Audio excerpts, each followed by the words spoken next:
Southstrap area. I don't see Todd here, but you know, I imagine you have to be very happy with the response your team had coming on the road, and really were the aggressors for the most part, you know, other than maybe a stretch in the second half. And I imagine that's the response you were looking for today. No, there's no question it was a response, because we haven't done that in the previous 4 games. You know, we knew that this game, I told them all along, this game's going to go right down to the wire. There's no doubt in my mind. One, because Greg's such a good coach and does such a good job with those kids, and we were both hungry. They just come off a tough loss. We just come off of 4 losses in a row, and you know, we had a little fire in our belly tonight. Had to. We had a little fire in our belly, and we've not answered the bell in the last 4 games, and we really challenged our guys. And our preparation was a little different going into this game, what it has been for the previous 4. But I felt like the biggest thing for us is we had to come out and get off to a good start, and we did, and Anthony certainly did. Yeah, you kind of prefaced my next question. I mean, that fire in the belly you're talking about was embodied by your senior, and certainly he led the team. You'd expect a senior to lead a team today. Well, he scored 31 points on 17 shots. That's pretty good. But the thing that impressed me, and it ends up with 6 rebounds, but the thing that he did down the stretch was, I don't know if you guys saw him, but he's yelling at the other guys, get a stop, getting rebounds, getting big rebounds. He had a huge, huge assist to Armand, to where it really was, it wasn't a backbreaker play, but it surely was a big play. I thought there were 2 backbreaker plays. I thought the 3 by Tyler, when it's tied up 66 all, the 3 was big, but what was bigger than that was we went to the glass and we tipped it out and kept the ball alive. And then I thought the other one was, and nobody will know this, is that they missed a shot and Anthony goes up and gets the rebound, which enabled us to come down and score a basket. And I mean, he went up above the rim and got it, which I thought those were 2 significant plays. He's a pure athlete, Barry, but you know, he had 8 rebounds or something against Loyola. How big a change has that been for him to go get those? Well, he had 11, which is his first career double-double that he's ever had. And one of the things going in tonight that we were adamant about, that we were yelling at him, go to the glass, go to the glass, go to the glass, and rebound. And the thing that is so impressive about Indiana State is that their leading rebounder comes off the bench, and all their rebounders are guards. So we knew our guards would have to play particular attention, and in the first half, we did not do a good job of that at all. They absolutely murdered us. I think in the first media timeout, I think they had 7 offensive rebounds. And for us to be down that much and to come out and out-rebound them, I thought was pretty impressive. How worried were you when Bull fouled out 6 minutes to go? You know, how big a change was that for your team? I don't know if worried is the right word. I wish I'd had a blood pressure monitor on me at the time, because you know, sometimes you see coaches being held back by coaches. They had to hold me back from him, because one of the things that we talked about in this game was we knew it was going to be tight, and composure was going to be such a huge commodity to have. And for the kid to lose his composure at that point in part of the game was extremely disappointing to me. What was so gratifying was how we answered it. We literally answered the bell, because I'm telling you what, guys, that's a huge momentum switch right there. It's a big, big, big play.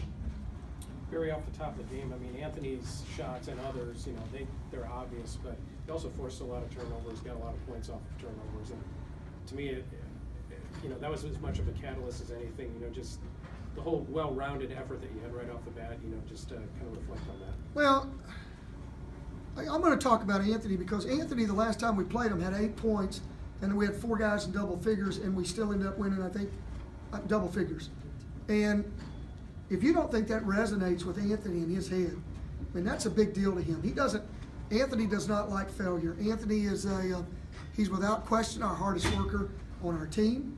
And tonight, what I thought we saw was a senior on the road when we had to have a win, leading by example and leading verbally. And guys, if there's anything that I'm impressed with tonight about our ball club, was Anthony Bean's leadership. And I'm not talking about the points. I'm telling you, every huddle, every timeout, in the locker room, prep and practice, he just willed us not to get beat. And I thought that was pretty good. And he calmed me down after what Bola's little stint. Anthony told me, he said, "Coach, we're okay. I got it." So that helped me. It's really nice when your senior tells you that. Just go back and huddle and shut up. It doesn't hurt when he scores 31, though. No, I was particularly fond of that as well. You talk about, it seemed like you guys had a different bounce from the start, and how you get that confidence after coming off the 4-game losing streak. I've been coaching now for 35 years, and I wish I knew everything, but I don't. And I made a mistake in the last 2 weeks, a huge mistake, and I practiced our guys way too hard, way too long, and I was really hard on them. I mean, I didn't explain myself extremely well with this basketball team, and I think I had as much to do with hurting their confidence and also taking away their legs, and I take full responsibility for that. So when we got beat by Loyola and it looked like we were running in concrete, I really had to look in the mirror, and I questioned myself, and I don't think I'd been doing a very good job. So I changed how we practice. I changed how I directed my comments to our players, and I made some changes. And whether or not that's the reason why, I don't know. But we certainly had a lot more pep tonight, a lot more encouragement, a lot more confidence. And I'm going to do my best to continue to do this throughout the rest of the season. You know, and in my defense, I'll say this. When you're 18-3, you don't know what's really going on with your ball club. But when you lose 4 in a row, your true character comes out, not only as a ball club, but as a group of young men and as a head coach. And I've said from very day one, I've said I like these guys. And I changed in how I presented that. I love these guys, and they know it. And I think the world of them. They've bought in.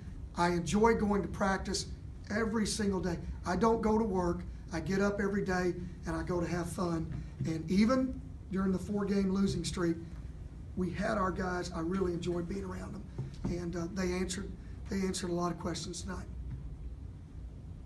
Just the way you won this one, everybody contributing, the fact that you got down midway through the second half, does that help moving forward? Darren, I think it was pretty well scripted.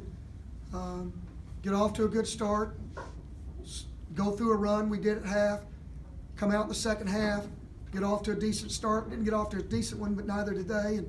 And then let them make a run, and can you respond? And if there's any adversity, can you respond? And so they made the run, we responded. We lost our composure, we responded.